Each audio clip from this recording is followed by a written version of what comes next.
नमस्कार दोस्तों, हिंदी साहित्य चैनल में आपका स्वागत है। आइए आज हम लोग हिंदी साहित्य के इतिहास और उसके काल विभाजन के बारे में बात करते हैं। हिंदी साहित्य को 4 भागों में बांटा गया है। आदिकाल, भक्तिकाल, रीतिकाल और आधुनिक काल। तो आदिकाल को और कितने नामों से हम लोग जानते हैं या आदिकाल को किसने और क्या-क्या नाम दिया है, इस बारे में हम लोग चर्चा करते हैं। आदिकाल को आचार्य रामचंद्र शुक्ल ने कहा है वीरगाथा काल। आदिकाल हजारी प्रसाद द्विवेदी। और तीसरा इसका नाम है चारण काल। चारण काल आदिकाल को डॉक्टर राजकुमार वर्मा ने कहा है। और चौथा है बीजवपन काल। यह महावीर प्रसाद द्विवेदी जी द्वारा नाम दिया गया है। तो चलिए थोड़ा हम लोग आदिकाल के बारे में संक्षेप में जानते हैं। तो आदिकाल में श्रृंगार और वीर रस की प्रधानता थी। इस समय रासो छंद लिखा जाता था जो वीर और श्रृंगार रस से परिपूर्ण होता था। जैसे कवि जगनिक की रचना है आल्हा और उदल। आल्हा उदल में लिखा गया है 12 बरिसले कुकुर जिए और 13 ले सियार, बरस 18 छत्री जिए, आगे जीवन को धिक्कार। अर्थात 12 वर्ष तक कुत्ते की आयु होती है और 13 साल तक सियार जीवित रहते हैं, लेकिन 18 साल के बाद यदि कोई छत्री जिंदा रहता है तो उसका जीवन धिक्कार है। कहने का तात्पर्य यह है कि उस समय की जो सामाजिक परिस्थितियां हुआ करती थी वह वैसी ही थी। जैसे कोई भी राजा किसी भी राज्य को अपने में मिलाने की कोशिश करता था या उसे हड़पने की कोशिश करता था, या कहीं कोई किसी के पुत्री का हरण कर रहा है, जैसे पृथ्वीराज रासो में संयोगिता का हरण हुआ आदि। मतलब उस समय की जो सामाजिक और राजनीतिक परिस्थितियां थी वह उसी तरह की थी। इसलिए कवि ने ऐसा लिखा है कि 18 साल के बाद, अब जाहिर सी बात है जहाँ पे लड़ाई झगड़े होंगे, जहाँ पे रोज अस्त्र शस्त्र की बात होगी, तो वहाँ पे 18 वर्ष तक एक छत्री का जिंदा रहना मुश्किल काम था। वह उस समय की सामाजिक परिस्थितियां थी, जिसके कारण कवि ने ऐसा लिखा है। इस काल की रचना में आप देखेंगे कि इसमें राष्ट्रीयता का अभाव रहता है, क्योंकि उस समय छोटे छोटे या बड़े बड़े राजा हुआ करते थे जिनके यहाँ कवि लोग रहते थे, और उन कवियों का यही काम था कि अपने आश्रयदाता राजाओं की प्रशंसा करते थे और उनके वीरता का वर्णन करते थे। जब हम आदिकाल के ग्रंथ को पढ़ेंगे, जैसे पृथ्वीराज रासो, बीशल देव रासो, तो उनको पढ़ने के बाद हमें ऐसा लगेगा कि जो भी युद्ध है उसमें सजीवता का वर्णन है, तथा ऐसा लगेगा कि उसमें कल्पना की अधिकता है। यह कुछ बातें हो गई आदिकाल के बारे में। दूसरा है भक्ति काल। भक्ति काल रामचंद्र शुक्ल के अनुसार भक्ति काल आते आते देश में मुसलमानों का राज्य प्रतिष्ठित हो जाने पर हिंदू देवी देवताओं को मूर्तियों को तोड़ा जाने लगा। ये कौन कह रहा है? ये आचार्य रामचंद्र शुक्ल का स्टेटमेंट है। और उन्होंने यह भी लिखा है हिंदी साहित्य के इतिहास में कि देव मंदिर को गिराया जाने लगा। ऐसी दशा में वीरता का गीत नहीं गा सकते थे, क्योंकि हिंदू राजा आपस में ही लड़ते रहते थे और इनके आपसी जो फुटमत है, आपसी जो वैमनस्य था, उसके कारण वो लोग इकट्ठे नहीं रहते थे, जिसका फायदा मुसलमान शासकों द्वारा उठाया गया और उन पर कब्जा किया गया। तब उन्होंने क्या किया? हिंदू राजाओं ने अपने पुरुषार्थ से हटकर भक्ति मार्ग को चुना, क्योंकि भक्ति मार्ग चुनने के अलावा उनके पास कोई और विकल्प नहीं था। ऐसा इसलिए हुआ क्योंकि उस समय की राजनीतिक स्थितियां वैसी थी। ये स्टेटमेंट है, यह कथन है आचार्य रामचंद्र शुक्ल जी का। इसी कथन को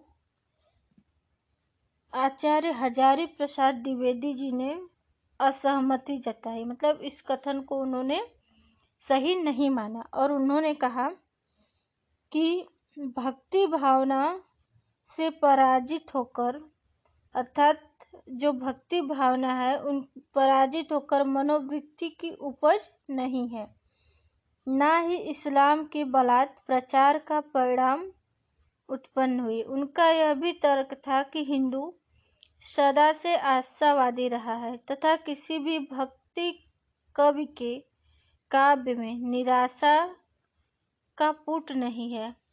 मतलब द्विवेदी जी ने कहा कि जब हम लोग भक्ति काल की रचनाओं को पढ़ते हैं तो उनमें कहीं भी निराशावादी प्रवृत्तियां नहीं दिखाई देती।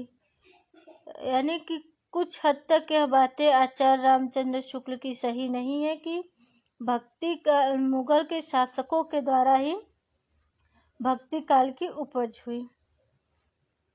ये अलग अलग विद्वानों का अलग अलग मत है। और तीसरा है डॉक्टर सत्येंद्र। डॉक्टर सत्येंद्र ने कहा, भक्ति द्राविड़ उपजी लाए रामानंद। मतलब भक्ति की जो उत्पत्ति हुई थी वह दक्षिण से हुई थी और उसके लाने वाले गुरु कौन है? रामानंद जी हैं। दक्षिण से भक्ति को लाने वाले या उन भक्ति की काव्य को लिखने वाले रामानंद जी हैं। तो भक्ति काल में भी दो शाखाएं हुई थी, एक सगुण और निर्गुण। सगुण को मानने वाले जो लोग थे वो मूर्ति पूजा करते थे, वो साकार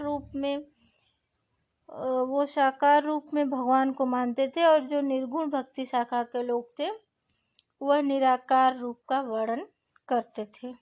जैसे सगुण में तुलसीदास, सूरदास, निर्गुण में कबीरदास आदि कवि थे। तीसरा हम लोग बात कर लेते हैं रीतिकाल के बारे में। तो रीतिकाल का जो कालखंड था वो निम्न था। मतलब रीतिकाल को और किसने क्या क्या कहा, चलिए इसके बारे में भी हम लोग जानते हैं। तो अलंकृत काल कहा रीतिकाल को मिश्र बंधुओं ने, और श्रृंगार काल कहा विश्वनाथ प्रसाद ने, और रीतिकाल नाम दिया आचार्य रामचंद्र शुक्ल ने। मिश्र बंधुओं का यह तर्क है कि इस काल में कविता को अलंकृत करने का कार्य किया गया, इसलिए इसका नाम अलंकृत काल होना चाहिए। रीतिकाल में कुछ प्रमुख कवि भी हुए जिनका नाम चिंतामणि, भूषण बिहारी, मतीराम, जसवंत सिंह, घनानंद आदि थे। बिहारी के दोहे के बारे में कहा जाता है कि सत सैया के दोहरे ज्यों नाविक के तीर, देखन में छोटन लगे घाव करे गंभीर। और हम रीतिकाल को अलंकृत काल इसलिए भी कह सकते हैं क्योंकि केशव दास जी ने जो रामचंद्रिका लिखा या केशव दास जी की जितनी भी रचना है उसमें रस छंद अलंकार की इतनी अधिकता है कि हम लोग इसे अलंकृत काल कह सकते हैं। चौथा है आधुनिक काल। तो आधुनिक काल के बारे में भी आचार्य रामचंद्र शुक्ल ने कहा, हिंदी साहित्य के इतिहास में चतुर्थ कालखंड को गद्य की प्रमुखता के कारण गद्य काल नाम दिया गया। मतलब आधुनिक काल को हम गद्य काल के नाम से भी जानते हैं। तो आधुनिक काल के और कितने नाम हैं इसके बारे में भी हम लोग जानेंगे। आधुनिक काल को गद्य काल कहा आचार्य रामचंद्र शुक्ल ने। दूसरा वर्तमान काल कहा मिश्र बंधु ने। और तीसरा आधुनिक काल कहा गणपति चंद्रगुप्त और डॉक्टर राम कुमार वर्मा ने। आधुनिक काल नाम से गद्य और पद्य दोनों प्रवृत्तियों का समावेश हो जाता है। अर्थात जो आज का समय है, जो आधुनिक काल है, उसमें गद्य की भी रचना अधिक हुई और पद्य की भी, इसीलिए इस काल का नाम आधुनिक काल पड़ा। और इस काल की एक और है कि इसमें पुरानी परंपराओं से हटकर कुछ नवीन रचना होने लगी। जैसे खड़ी बोली गद्य की प्रारंभिक कुछ रचनाएं हैं जिनमें प्रेम सागर लल्लू लाल जी द्वारा लिखा गया है, नचिकेतोपाख्यान सदल मिश्रा द्वारा, और एक बहुत ही प्रसिद्ध कहानी लिखी गई रानी केतकी की कहानी, जिसको ईसा अल्लाह खां ने लिखा। आधुनिक काल में भी कई खंड काव्य पाए जाते हैं, कई खंड काव्य होते हैं। तो थोड़ा सा इसके बारे में भी हम लोग जानेंगे। तो आधुनिक काल में पहला आता है भारतेंदु युगीन काव्य, दूसरा है द्विवेदी युगीन काव्य, तीसरा है छायावादी काव्य, चौथा है प्रयोगवादी काव्य और पांचवा है नई कविता। तो यह रहा हमारे हिंदी साहित्य के संक्षेप में काल विभाजन। अब इसमें आधुनिक काल को हम लोग नवीन काल या नया लीक से हटकर कैसे हुआ, तो इसमें एक प्रयोगवादी काव्य है उसमें कहा गया कि कलगी बाजरे की, ये अज्ञे की रचना थी। तो कलगी बाजरे में जैसे हर आदिकाल, भक्ति काल, रीतिकाल, आधुनिक काल में तो किसी में वीरता का है, किसी में श्रृंगार का है, किसी में भक्ति काल में भक्ति की भावना प्रबल थी, रीतिकाल में अलंकार और श्रृंगार की भावना प्रबल थी। तो आधुनिक काल में इन तीनों से हटकर, मतलब ये जो लीक चली आ रही थी, श्रृंगार रस, वियोग रस और वीर रस, भक्ति रस, इन सबसे हटकर थोड़ा अलग हुआ। तो अज्ञे ने प्रयोगवादी कविता में लिखा कलगी बाजरे की। जो बाजरे का जब पेड़ होता है तो उसमें जो कली निकलती है, उसका पौधा जब विकसित होता है, उसकी सुंदरता का वर्णन किया, एकदम नई कविता का आविष्कार किया।